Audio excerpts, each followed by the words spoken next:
Hello दोस्तों, आज की कहानी अगर अच्छी लगे तो प्लीज़ मेरी वीडियो को लाइक और चैनल को सब्सक्राइब करें। रात के 11 बजने वाले थे। सौरभ और उसकी पत्नी सुमन गहरी नींद में सोए हुए थे। तभी सौरभ को एहसास हुआ जैसे कोई उसे उठा रहा हो।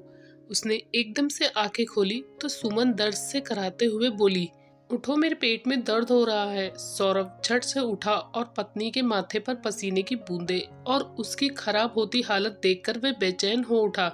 उसने जल्दी से एम्बुलेंस को फोन लगाया और बगल के कमरे में सोई हुई अपनी माँ सुनीता जी को जगाते हुए बोला कि माँ उठो ना, सुमन की तबीयत बिगड़ती जा रही है। सुनीता जी भी आंखें मलते हुए बाहर आई और उबासी लेते हुए कहने लगी कि गर्भावस्था के समय ऐसी छोटी मोटी दिक्कतें तो होती रहती हैं, ज्यादा परेशान होने की जरूरत नहीं है। लेकिन सुमन ने दर्द से तड़पते हुए कहा, नहीं मम्मी जी, ये कुछ अजीब सा दर्द हो रहा है, मुझे तो बहुत घबराहट हो रही है। तभी बाहर एम्बुलेंस आ गई। सौरभ ने सुनीता जी से कहा कि माँ, तुम घर पर रहो, मैं इसे लेकर हॉस्पिटल जाता हूँ। हॉस्पिटल जाने पर तुरंत डॉक्टर ने ट्रीटमेंट शुरू किया। डॉक्टर ने बताया कि सुमन का गर्भ बहुत कमजोर है, ऐसे में इसे पूरी तरह से बेड रेस्ट पर रहना होगा, नहीं तो बच्चे की जान को खतरा हो सकता है।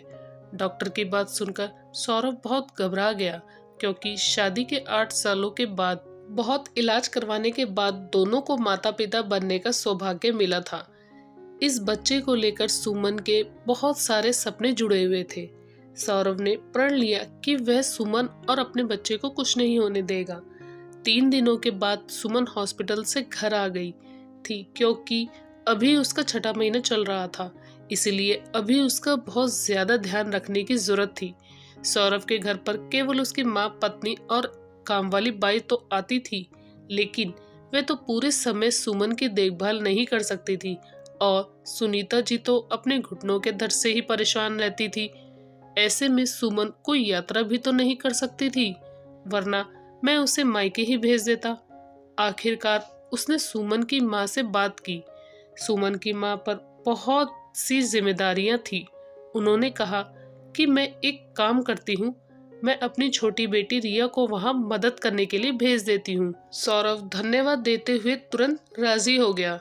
रिया दीदी के घर जाने की बात सुनकर खुशी से झूम उठी कि उसे इतने दिनों तक दीदी और जीजा जी के साथ रहने का मौका मिलेगा। रिया जैसे ही सुमन के यहाँ पहुंची तो उसने आते ही घर की और अपनी दीदी की देखभाल की सारी जिम्मेदारियां उठा ली। रिया एक हंसमुख और चुलबुली लड़की थी। घर के काम करने के साथ साथ पूरे समय सुमन को अपनी चटपटी बातों से हंसाती रहती थी। पहले तो सौरभ ऑफिस चला जाता था तो पीछे से सुमन अकेले रह जाती थी, लेकिन बहन के आ जाने से अब उसे भी बहुत अच्छे लगने लगा था। घर में बहुत खुशनुमा माहौल बन गया था। वैसे तो सब ठीक ही था, लेकिन सुनीता जी जब कभी रिया को मोबाइल पर लगा देख लेती थी तो बहुत चिढ़ जाती थी। उन्हें लगता था कि रिया यहाँ अपनी दीदी की देखभाल करने के लिए आई है, घर के काम करने के लिए आई है, तो फिर आराम से क्यों बैठी हुई है। इसलिए जैसे ही वे रिया को बैठे हुए देखती तो कोई ना कोई काम बताकर उसे उठा देती थी। रिया उनके इस व्यवहार को समझ नहीं पाती थी। वो सहज होकर सारे काम करती रहती थी। एक दिन दोपहर के खाने के बाद रिया आराम कर रही थी। सुनीता जी अपने कमरे में थी। रिया ने दोपहर के खाने के बाद रसोई समेटी नहीं थी, क्योंकि आज वह बहुत थक गई थी। इसलिए थोड़ी देर अपने कमरे में लेटकर वह मोबाइल में अपनी सहेलियों से चैट करने लगी। इसी बीच सुनीता जी रसोई में पानी पीने के लिए गई।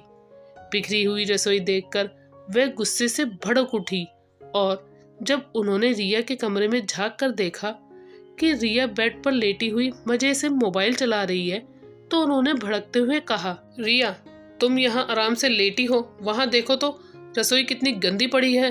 अगर हम कोई जिम्मेदारी उठाते हैं तो उसे पूरी ईमानदारी से पूरा करना चाहिए। तुम यहाँ टाइम पास करने तो आई नहीं। ये बात सुनकर रिया थोड़ा चौंक गई और उसने झट से मोबाइल बिस्तर पर रखकर रसोई की तरफ चली गई। लेकिन आज उसे सुनीता जी की बातें बहुत अटपटी सी लगी थी। जैसे ही रिया रसोई समेटकर वापस आई तो उसने सुना कि सुनीता जी बालकनी में खड़ी होकर किसी से फोन पर बात करते समय कह रही थी कि देखो ना, बहू की बहन तो यहाँ पर आकर महारानी बन गई है। अरे उसे यहाँ काम करने के लिए बुलाया है, लेकिन वे तो बस मुफ्त की रोटियां तोड़ती रहती है और हमेशा मोबाइल में लगी रहती है। अगर इसके पीछे ना पड़ो तो या तो कोई काम करेगी ही नहीं, बस ठूस ठूस कर खाएगी और एहसान जताएगी कि मैं तो यहाँ मदद करने आई हूँ। हमने इसे यहाँ काम करने के लिए रखा है, लेकिन ये बहुत कामचोर है। सुनीता जी की बात सुनते ही रिया गुस्से से तिलमिला उठी।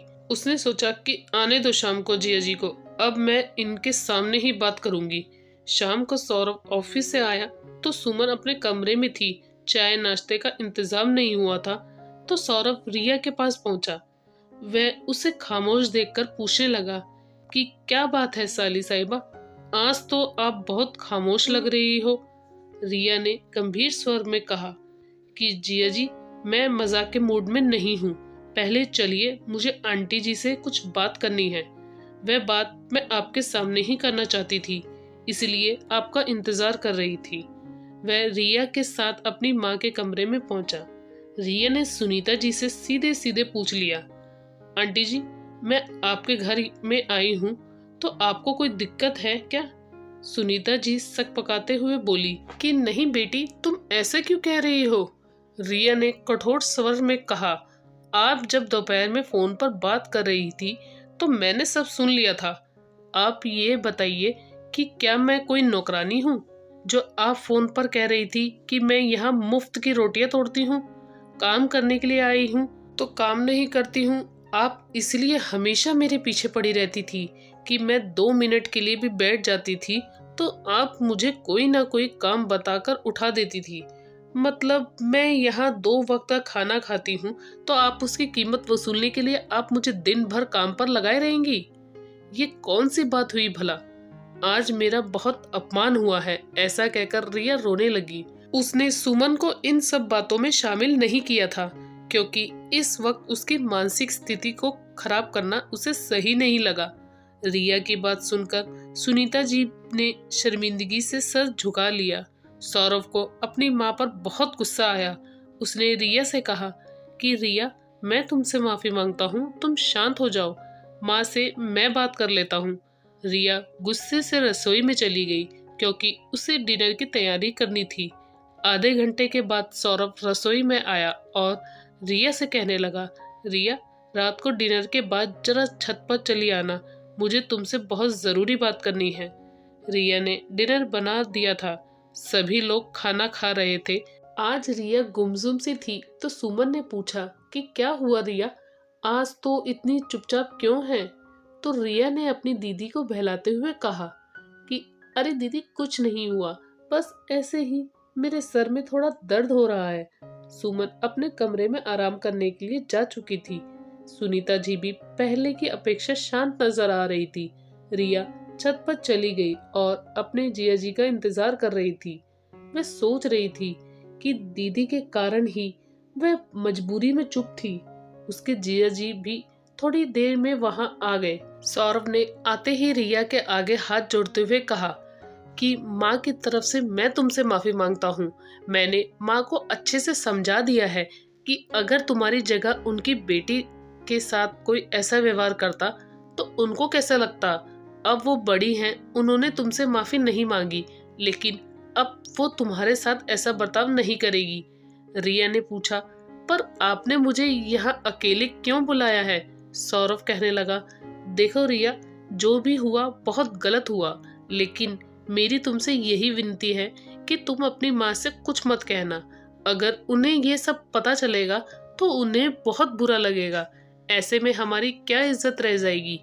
मैंने तुम्हें यहाँ मदद करने के लिए बुलाया है और अगर इस घर में तुम्हारा अपमान हुआ है तो इसमें सारा कसूर मेरा ही है। इसलिए मैं नहीं चाहता कि तुम्हारी माँ की नजरों में मेरे परिवार की इज्जत कम हो जाए।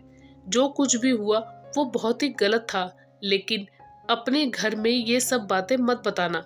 मैंने माँ के सामने ये सब तुमसे इसलिए नहीं कहा क्योंकि मुझे डर था कि कहीं फिर वो इसे हमारी कमजोरी समझकर तुम्हारे साथ और गलत व्यवहार ना करने लगे।